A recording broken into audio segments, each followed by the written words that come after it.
This first slide, you can see the place where we are based. The university actually is in Piedmont, in a very small town, in a borough, depending on a small town called Bra, being between Alba and Turin, at the feet of the Langhe region, where the wines, the red wines from Piedmont, like Barolo, are produced. So what we're going to talk about today is the connection that historically and legally has been established between the bottle and the label in order to let them become a symbol. Often we refer to the rules about packaging of wine, in particular, referring to the rules about labeling. And everybody that is involved in labeling making knows very well that labels are regulated in a very tough way, and that many elements in labeling are mandatory and require the respect of rules that is sometimes quite difficult to understand because of the goals that are not clear and because of the amount of those rules. But even the bottle in the European legal frame takes the attention of the legislators, and in particular under the point of view of the regulations about packaging. And this is what we are going to talk about today. In these 25 minutes, we discuss this topic.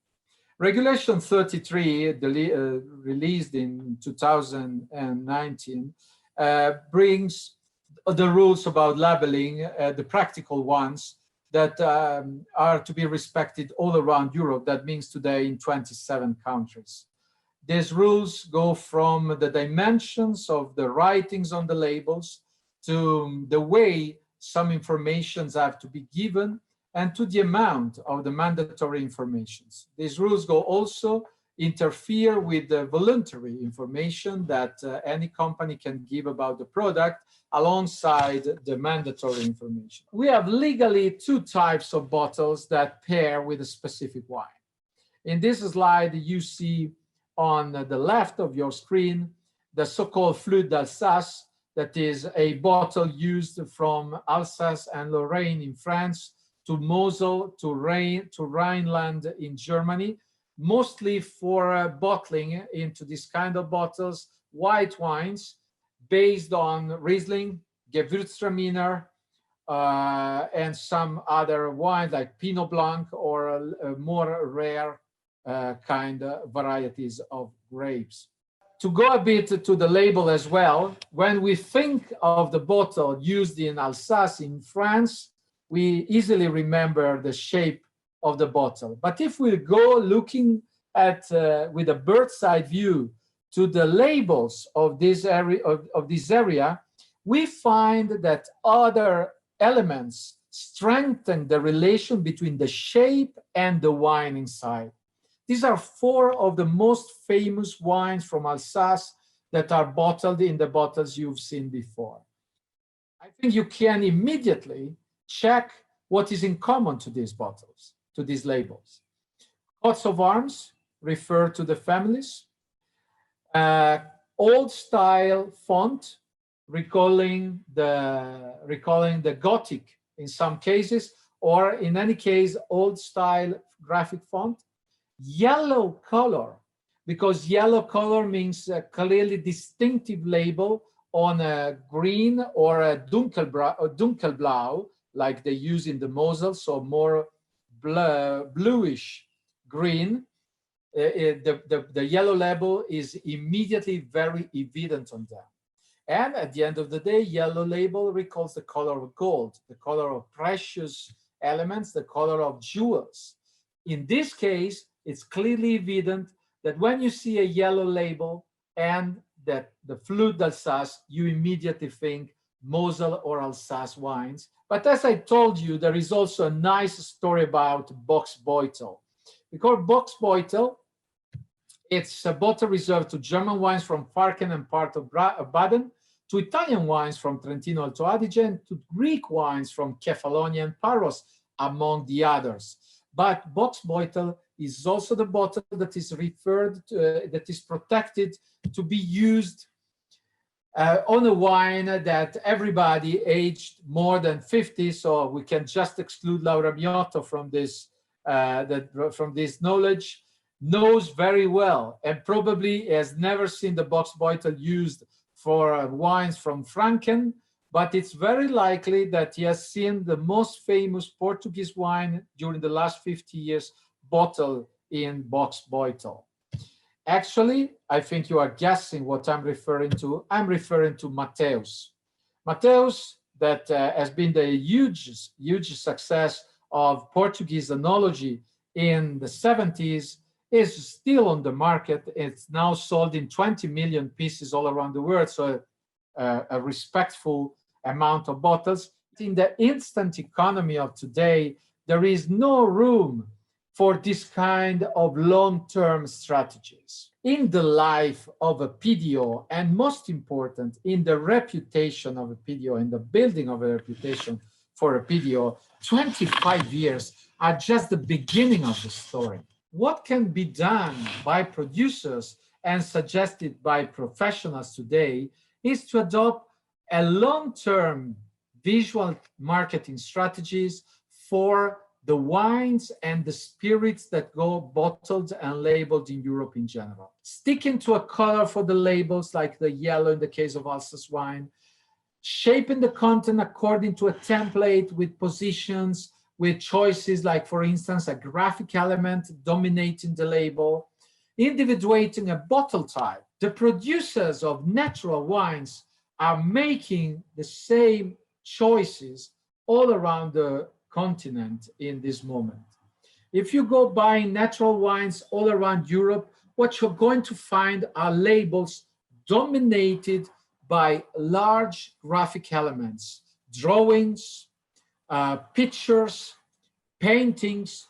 They can be made in very different ways, and they all dominate the front of the label. So you don't find any verbal information, or very few, like Vin Rouge or just wine, or just the name or the trademark of the wine, like you can see in the picture on the right in this slide.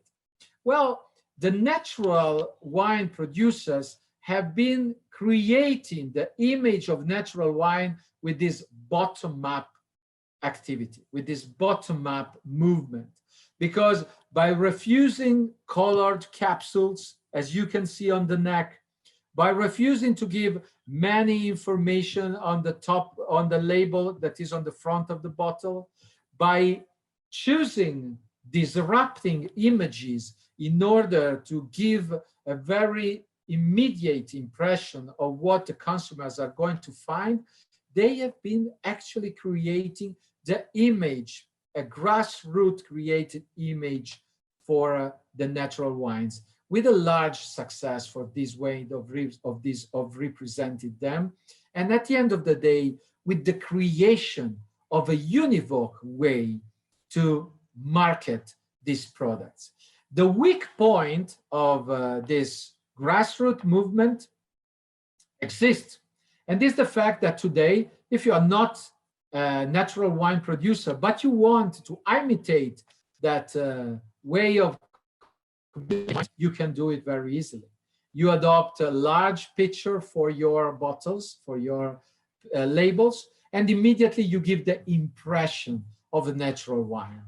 And that is exactly what I was referring before when I stressed the fact that the efforts should be done in order to guarantee at the same time a univoc relation between bottle and labels and a specific kind of wine.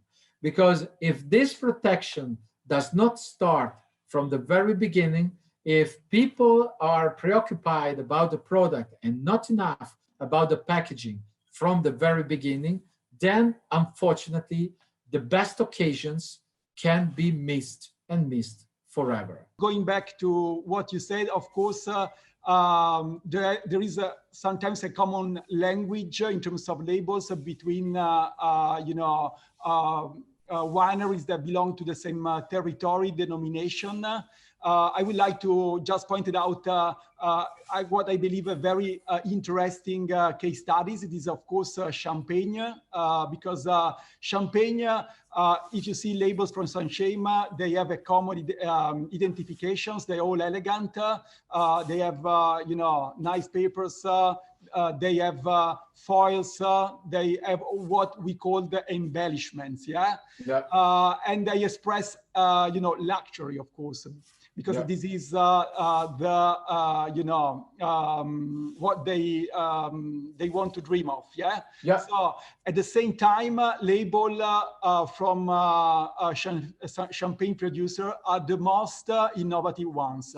So are the oldest in terms of design, but at the same time, they're able to connect with the most important innovations in terms of materials and technologies.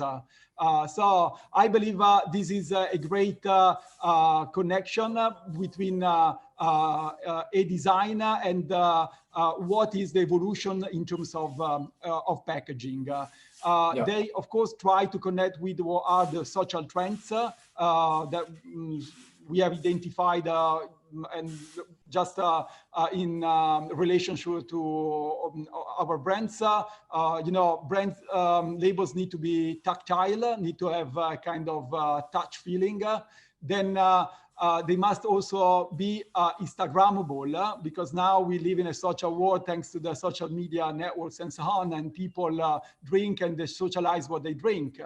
And then of course, we have to talk about sustainable packaging, and brands are looking all for these solutions in order to be closer to social trends. I do thank you for what you have said. What I wanted to stress, it's very interesting in connection with what you have said about Champagne. Champagne, under the legal point of view, has no restriction about the labeling, but you are totally right. With the grassroots movement, the producers of the area of Champagne have created kind of a type of label that immediately transmits to you the idea that's a champagne. On the other side, and that's what I suggest for a more recent designation of origin, or designation of origin that are at the very beginning of their story, is to think of elements like the shape of the bottle and the shape of the label and the colors of the label as distinctive elements. Because once you fix these elements, then you go developing a very bionivocal relation between the wine and the shape, and this will last. Thank you very much. Laura? Yes, very, very interesting approach and very interesting analysis. For sure, there's a big difference between different sectors. As Veralia, we see different trends depending on the kind of wine. For sure, if we speak about Champagne, we are really speaking about one of the most traditional markets in terms of packaging, speaking about glass. Even though also for this kind of market, we are seeing some efforts and some intention to innovate. Even though there's some limit in terms of perception of the value of the bottle. So this is why Champagne is very linked to and attached to a specific kind of color, specific kind of shapes, but we see some efforts of innovation. And we also see some efforts in terms of sustainability. So, as Veralia, we are working worldwide to development of eco-concept bottles also for very high value wine. Thank you very much, Laura. Thank you very much, Professor Michel Fino. I hope everybody that is online enjoyed the time together. you.